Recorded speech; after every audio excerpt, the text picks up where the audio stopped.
Welcome dear students. नमस्ते। Physics में आप सभी का एक बार पुनः स्वागत है। आज हम क्लास 12 के फिजिक्स के अंदर स्थिर विद्युत में दो थ्योरेटिकल टॉपिक्स हैं, इनकी बात करने वाले हैं। बच्चे सोचते हैं कि याद करना पड़ता है, ये थ्योरी ऐसी लंबी लंबी थ्योरी कैसे याद होती है। मेरा मानना है याद नहीं करना पड़ता। अगर आप ध्यान से समझते हो किसी चीज को तो वो अपने आप याद हो जाती है। देखिएगा जरा, अभी मजा आएगा। वैद्युत बल रेखाएं, इनको इंग्लिश में बोलते हैं इलेक्ट्रिक फील्ड लाइंस या electric lines of force. Electric lines of force भी बोलते हैं इनको और इलेक्ट्रिक फील्ड लाइंस भी बोलते हैं। Okay, what are electric field lines? क्या होती हैं विद्युत बल रेखाएं? अभी विद्युत क्षेत्र पढ़ रहे थे अपन। जैसे कोई आवेश है, धनावेश है, इसका विद्युत क्षेत्र यहाँ पे कितना स्ट्रांग है या कितना कमजोर है, ये समझने के लिए कुछ काल्पनिक रेखाओं की रचना की गई या कल्पना की गई, कुछ रेखाओं की, जिन्हें विद्युत बल रेखाएं कहते हैं। परिभाषित इनको इस तरह से किया जाता है, ये विद्युत क्षेत्र में खींची गई ऐसी काल्पनिक रेखाएं होती हैं जिन पर स्वतंत्र एकांक धनावेश गति करता है, यदि वह ऐसा करने के लिए स्वतंत्र हो। इंग्लिश में सुनिए, These are the imaginary lines drawn in an electrical field at which unit positive charge moves if it is free to do so. Okay? समझिए जरा कैसा विद्युत क्षेत्र में खींची गई ऐसी काल्पनिक रेखाएं। कैसी काल्पनिक रेखाएं? जिन पर स्वतंत्र एकांक धनावेश यूनिट पॉजिटिव चार्ज मूव करता है। तो जैसे ये धनावेश है, इसकी बल रेखा खींचना है तो यहाँ पे एक धनावेश रखो। धन को क्या करेगा? प्रतिकर्षित करेगा, बाहर को जाएगी।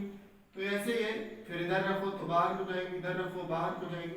कुल मिला के इसकी बल रेखा कैसी आएगी? धनावेश की बल रेखा ऐसे बाहर को आएगी, ऐसे ही इसकी चारों तरफ आएंगी। समझ रहे हो बच्चों? अरे समझ में तो आता ही है। अब हमने कहा कि कोई ऋणावेश है, इसकी बल रेखा खींचो। तो बल रेखा चाहे हमें धनावेश की खींचना हो या ऋणावेश की खींचना हो, खींचने के लिए हम धनावेश ही लाएंगे। तो यहाँ पे एक प्लस चार्ज रखा, बोला था ना कि जिन पर एकांक धनावेश गति करता है। ठीक, तो ये धन क्या करेगा? इस धन को ये ऋण आकर्षित करेगा, यानी ये बल रेखा अंदर की तरफ आएगी। देख रहा है ना? ऐसे ही इसमें चारों तरफ से अंदर को आएंगे। ठीक, तो बात समझ में आ रही है कि नहीं आ रही है? बात समझ में आ रही है? क्या मतलब है कि ये शुरू तो होंगी धनावेश से और जाके खत्म कहाँ हो जाएंगी? ऋणावेश पे। तो इनमें क्या क्या विशेषताएं होती हैं, क्या प्रॉपर्टीज होती हैं? बहुत सारी इनकी विशेषताएं हैं, आइए समझते हैं।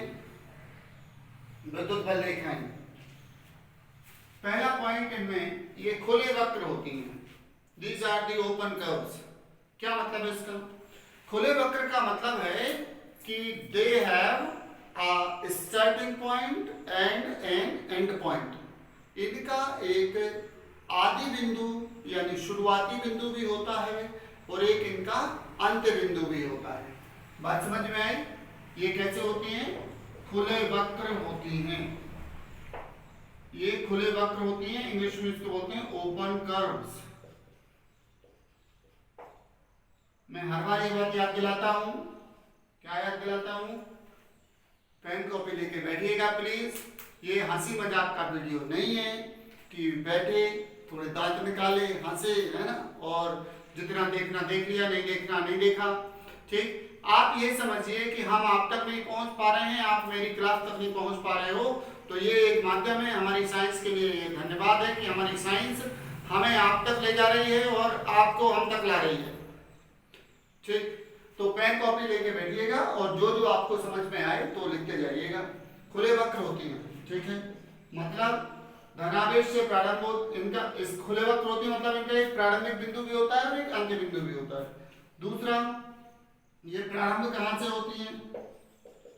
धनावेश से प्रारंभ होती हैं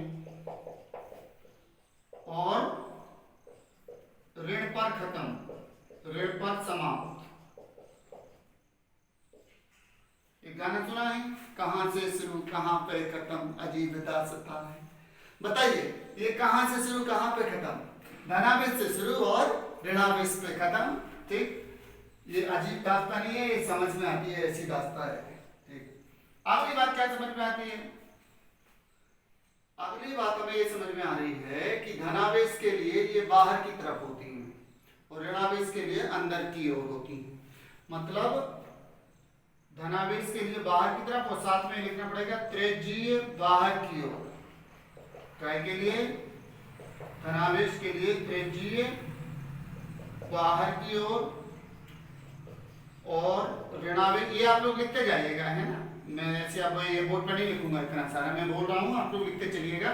जहाँ नहीं समझ में आता है तो आपके YouTube में कितना अच्छा ऑप्शन है, स्पीड को आधा कर लो, स्पीड को पौन कर लो, स्पीड को 25 कर लो, तो हम ऐसे बोलते नहीं जा रहे हैं उसमें, ये धनावेश से ऐसे स्लो हो जाएगा तो आराम से सुन लेना। ठीक है, धनावेश से प्रारंभ होती है, ऋणावेश पे खत्म होती है और ये त्रिज्यीय बाहर की ओर होती है पॉजिटिव चार्ज के लिए। धनावेश के लिए ये बाहर की तरफ जाती है, ऋणावेश के लिए अंदर की तरफ जाती है। त्रिज्यीय, त्रिज्यीय क्या बोला? त्रिज्यीय मतलब होता है रेडियली। रेडियली का क्या मतलब है समझिए जरा, बता रहा हूं। कोई भी आवेशित सतह है, आवेशित सतह, ये आवेशित सतह के हमेशा लंबवत होती है, परपेंडिकुलर होती है। मतलब कैसा? देखो जरा, लंबवत सतह के पर आवेशित सतह के लंबवत होती है, इसका क्या मतलब है? जैसे ये कोई सतह है, इसको हमने आवेश दिया हुआ है, इसको ऋणावेश दिया है, इसके लंबवत होती है। इस बात का मतलब क्या है कि एकदम बाहर निकलेंगी। लंबवत है मतलब त्रिज्या की दिशा में आएगी, ऐसी आएगी। ठीक है, अगर कोई ऐसे बनाता है, कैसे ऐसे बना देता है तो ये गलत है, उसको कहते हैं ना क्या, पांडे जी का वीडियो देख लीजिए, समझ में आ जाएगा, या किताबें पढ़ लीजिए, किसी अच्छे टीचर से समझ लीजिए। ये गलत है, कॉन्सेप्ट गलत हो जाएगा। लंबवत निकलना चाहिए, त्रिज्या की दिशा में आना चाहिए। ठीक है, अगर कोई इसमें बलरेखा बनाता है और वो बलरेखा ऐसी बना देता है तो ये गलत है। क्यों? अंदर की तरफ आ रही है, ये बात तो सही है, लेकिन लंबवत आ रही है, देखना पड़ेगा। लंबवत आएगी माने केंद्र से होकर जानी पड़ेगा इसको। ठीक है, तो ये वाली सही है, बात समझ में, ये वाली सही है। ठीक, तो ये आवेशित सतह के लंबवत होती है, एक बात हमें ये समझ में आ गई। फिर अगली बात क्या, कोई बलरेखा मान लो ऐसी है, मान लिया, और ये किसी विद्युत क्षेत्र को दर्शा रही है। हमने कहा कि यहाँ पे विद्युत क्षेत्र की दिशा बताइए पॉइंट ए पर, तो विद्युत क्षेत्र की दिशा पता करने के लिए मालूम क्या करना पड़ता है? इस पर एक हम स्पर्श रेखा खींचते हैं। We draw a tangent on the given point to determine the direction of electric field. विद्युत क्षेत्र की दिशा के लिए हम क्या करते हैं?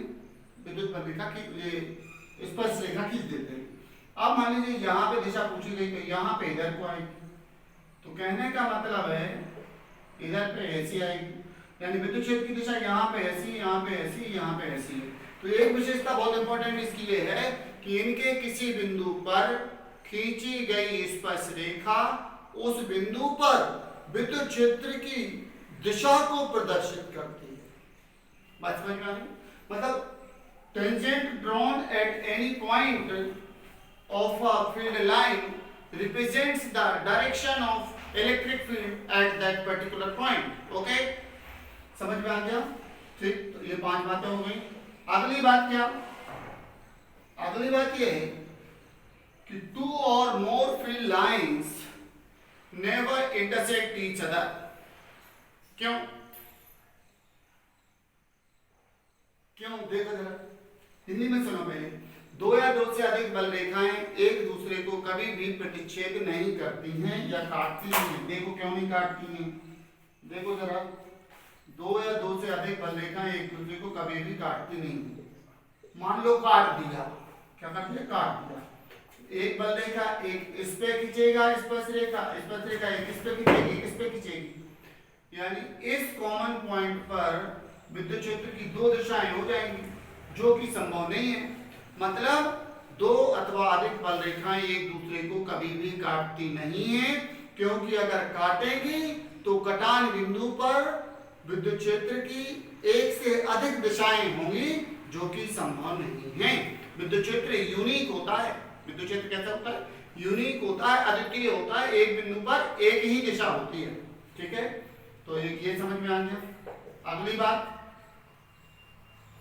मान लीजिए कहीं पे बल रेखाएं ऐसी खींची हैं, ऐसी ये है फील्ड लाइंस, ठीक है, ये खींची है, तो यहाँ पे पास पास है, यहाँ पे दूर दूर है। यहाँ पे कैसी है?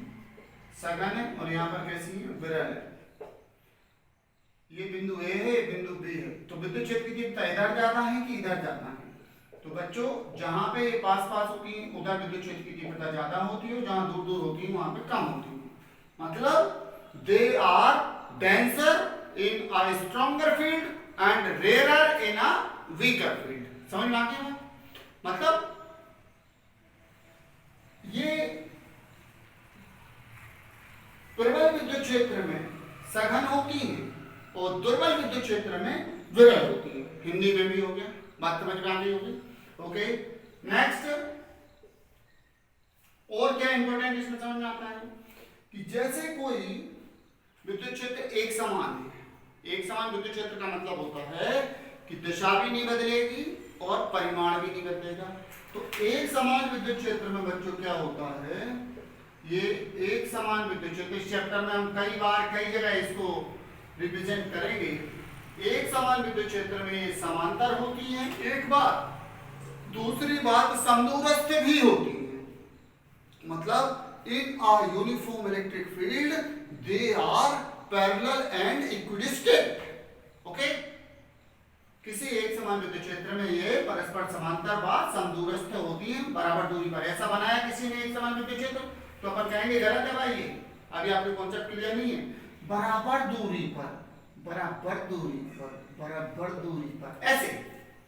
ठीक, तो they are parallel and equidistant in a uniform electric field. एक समान विद्युत क्षेत्र में ये समांतर और समदूरस्थ होती है। समझ में आ गया होगा। और क्या, 8 बातें हो गई। और बताइए, एक आप लोग सोचिए जरा, नहीं तो मैं तो सोचवा ही रहा हूं। देखो जरा, हाँ, सी द नेक्स्ट पॉइंट। आगे चल के हम एक विद्युत फ्लक्स का कॉन्सेप्ट पढ़ेंगे, ये cos थीटा। ये अभी आपको नहीं पता, 1-2 वीडियो में आपको मिल जाएगा, 4 वीडियो बाद मिल जाएगा। इसमें यदि a बराबर हम 1 ले लें, 1 वर्ग इकाई ले लें, और थीटा ले लें 0 डिग्री, तो cos से 1 हो जाएगा, ये आ जाएगा 1। तो इसकी परिभाषा होती है कि लंबवत दिशा में गुजरने वाली बल रेखाओं की संख्या। ठीक,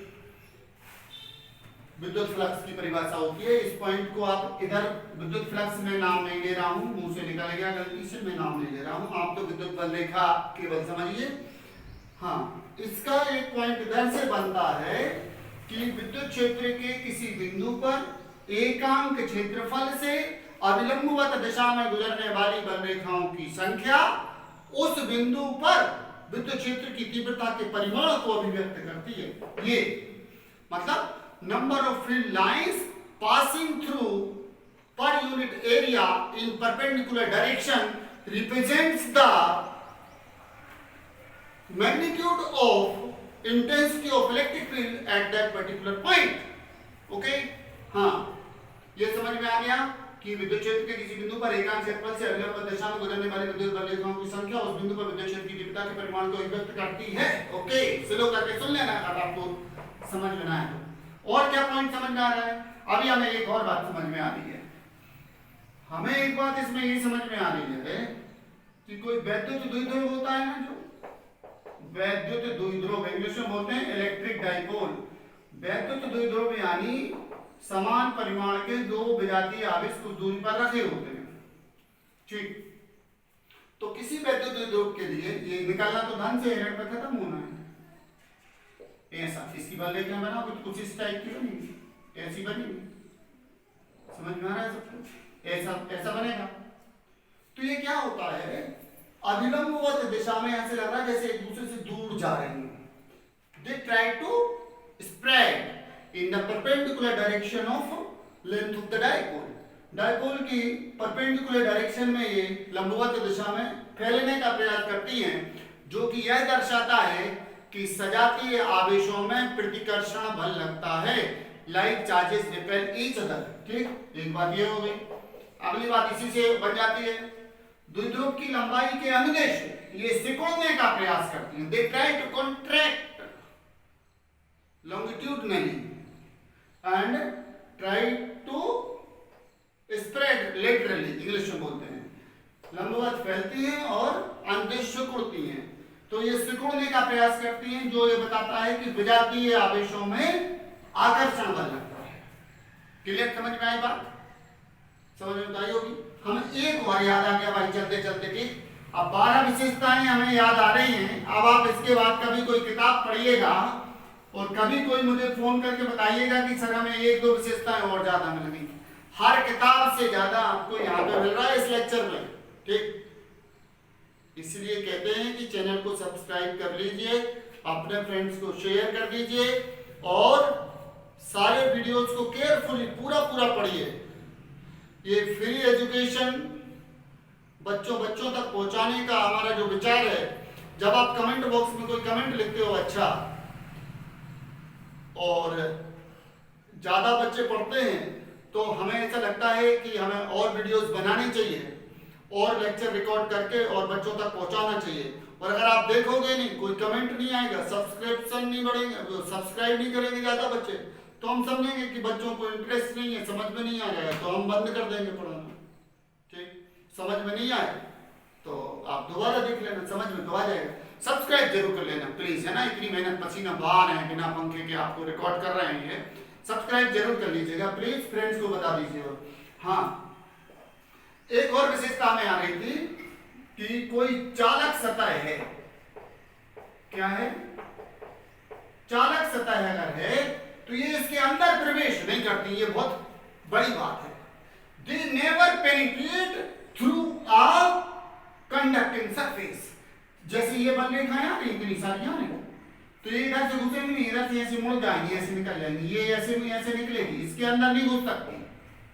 ठीक, इसको कहते हैं स्थिर वैद्युत आवरण या इलेक्ट्रोस्टैटिक शील्डिंग। इसीलिए सलाह दी जाती है कि जब कभी बिजली गिरने वाली हो, पानी बरस रहा हो, बादल तड़क रहे हो, हवा चल रही हो, तेज आंधी तूफान का मौसम हो, आप कहीं कार से ट्रेवल कर रहे हैं, तो उस समय आपको सलाह है कि आप अपनी कार को खड़ी कर लीजिए जहां कोई पेड़ वगैरह ना हो और कार के सारे कांच बंद कर दीजिए। बिजली अगर आपकी कार पे भी गिरेगी तो आपको नहीं लगेगी। क्यों? कार के ऊपर वो पानी बह रहा है तो पूरी चालक सतह बन गई है, वो बिजली गिरेगी तो ये पूरी कहां चली जाएगी? जमीन के अंदर चली जाएगी। ठीक है, ये कहलाती है इलेक्ट्रोस्टैटिक शील्डिंग, स्थिर वैद्युत आवरण। ठीक, तो ओके बच्चों, ये हमने वैद्युत बल रेखा या इलेक्ट्रिक फील्ड लाइंस के बारे में खूब अच्छे से अच्छे मूड में आपको समझाने की पूरी कोशिश की। उम्मीद है आपको समझ में आया होगा। एक और टॉपिक हम 2-3 मिनट देख लेते हैं। एक ये थ्योरेटिकल टॉपिक था इसमें, और एक और है समविभव पृष्ठ। समविभव पृष्ठ क्या है? Equipotential surface.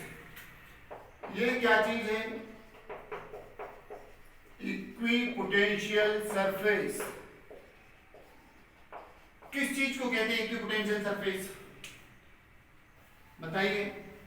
अगर आपको हिंदी आती है, हिंदी नहीं आती तो अंग्रेजी आती है, वो कुछ नहीं आता तो सीखा हुआ है ना। इक्वी मतलब इक्वल, पोटेंशियल मतलब पोटेंशियल। ठीक, और सम यानी समान, विभव यानी विभव, यानी ऐसा पृष्ठ जिसके प्रत्येक बिंदु पर विभव समान होता है समविभव पृष्ठ कहलाता है। A surface at which the potential of all points is same is called equipotential surface। ठीक, समझ में आई बात? समविभव पृष्ठ विद्युत क्षेत्र में खींचे गए ऐसे काल्पनिक पृष्ठ होते हैं जिनके प्रत्येक बिंदु पर विभव समान होता है। These are the imaginary surfaces drawn in an electric field at which potential is same on all its points। कैसे? देखो जरा, जैसे कोई ये बोर्ड है मान लो, और हमने कहा बोर्ड एक 50 वोल्ट का समविभव पृष्ठ है, इसका मतलब इधर भी पोटेंशियल 50 वोल्ट है, इधर भी विभव 50 वोल्ट है, इधर भी। इसके सारे पॉइंट्स पे विभव कितना है? 50 वोल्ट ही है। ये मतलब है समविभव पृष्ठ का। तो समविभव पृष्ठ की क्या विशेषताएं होती हैं? इसकी ज्यादा नहीं होती, परेशान नहीं होना, इसमें 2-3 ही बात करेंगे, 4 मुश्किल से। ठीक, पहली बात, इसके प्रत्येक बिंदु पर विभव समान होता है। परिभाषा में छिपा है, potential at each of the point of the surface is same. Clear? इसके प्रत्येक बिंदु पर विभव समान होता है, एक बात। दूसरी बात क्या होगी बताओगे? दो समविभव पृष्ठ कभी भी एक दूसरे को काटते नहीं। क्यों?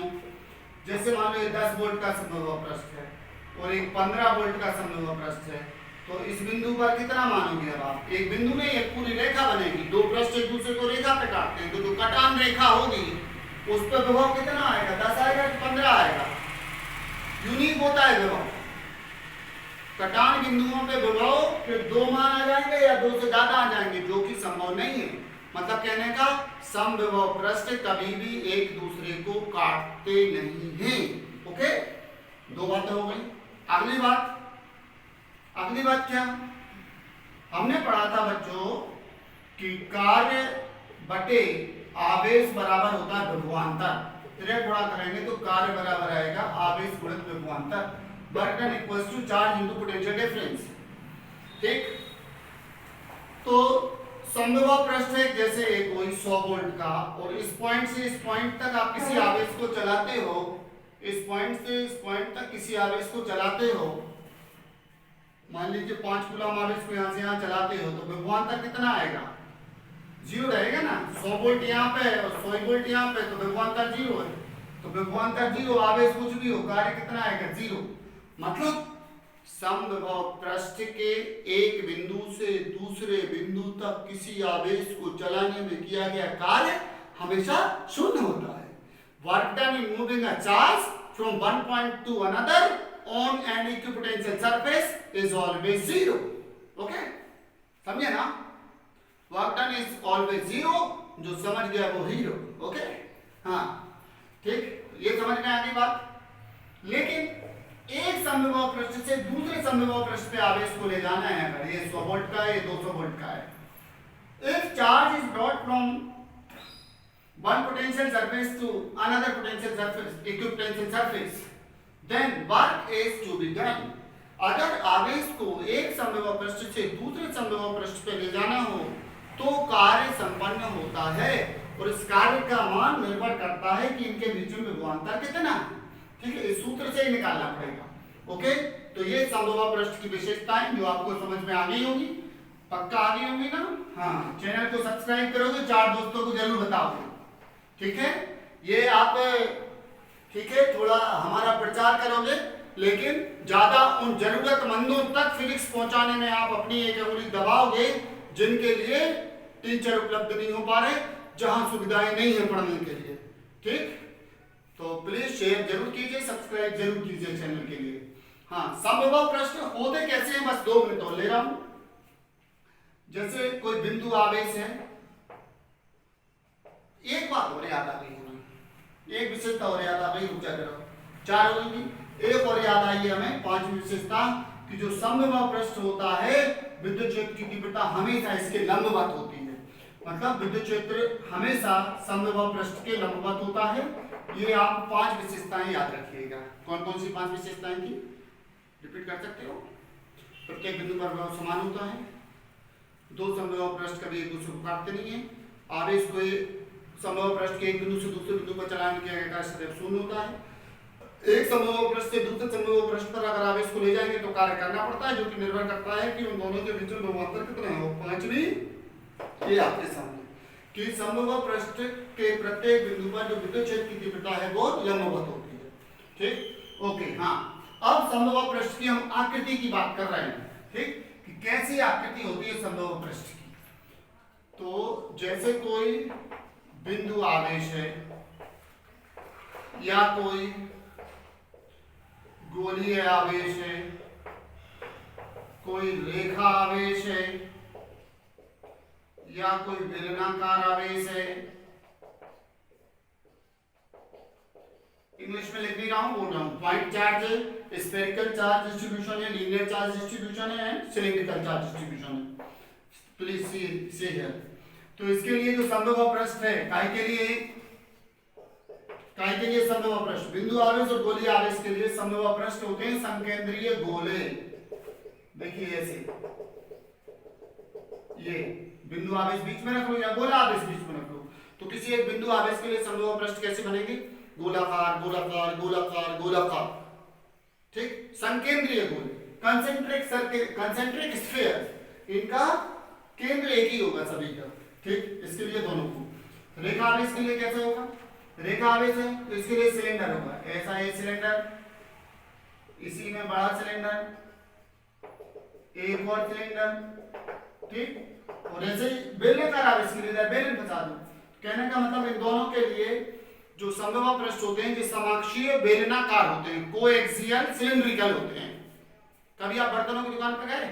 नहीं गए तो चले जाना। एकदम टंकी रहती जो अपने जिसमें आटा भरा रहता है, एक बड़ी टंकी देखना, उसी के अंदर एक छोटी टंकी छोटी टंकी छोटी टंकी छोटी टंकी, एक ही टंकी के अंदर खूब सारी टंकी रखे रहते हैं दुकानदार, उसी में छोटी निकाल देंगे, उसी में से और बड़ी निकाल देंगे, और बड़ी निकाल देंगे। हमें उधर टंकी नहीं दिखती दुकान पे, हमें उधर क्या दिखता है? हमें उधर दिखता है कि जे रेखा आवेश है, बेलनाकार आवेश है, जो उसके संभव पृष्ठ है। ओके, ठीक। ओके बच्चों, तो जिस तरह से आप लोग कमेंट कर रहे हो, वीडियोस को देख रहे हो, मुझे बहुत एनर्जी मिल रही है, मजा आ रहा है। उम्मीद करता हूं मेरा मन लगा रहेगा, आप इसी तरह देखते रहोगे, लाइक करते रहोगे, शेयर और सब्सक्राइब करते रहोगे। Okay students, thank you very much. मिलते हैं नेक्स्ट वीडियो में।